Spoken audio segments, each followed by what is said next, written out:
My blood flow project for anatomy and physiology. The veins are represented in blue and the arteries are represented in red.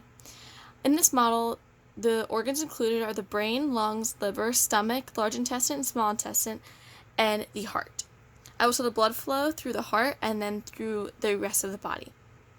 The arteries lead to arterioles in the body, which then lead to capillaries. Capillaries are 1 cell thick, and gas exchange with the tissue occurs in the lungs. Capillaries lead to venules in the body, which lead to veins. Veins lead to larger veins like the inferior vena cava and the superior vena cava. And then for the blood flow through the heart, it goes through the inferior vena cava and the superior vena cava into the right atrium.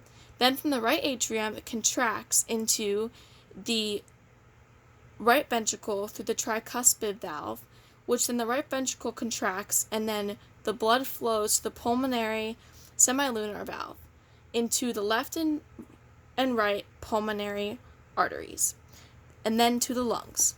Then from the lungs, it happens where gas exchange occurs at the alveoli in the lungs, and blood goes to the lungs to pick up oxygen and release CO2. Blood flows back into the heart from the right and left pulmonary veins, and right and left pulmonary veins lead to the left atrium.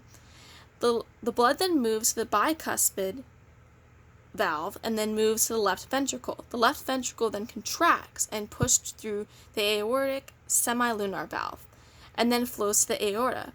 From there, the aorta branches out into small arteries to the rest of the body, such as these organs here, through all around the body, and the kidneys and bladder included in this diagram over here.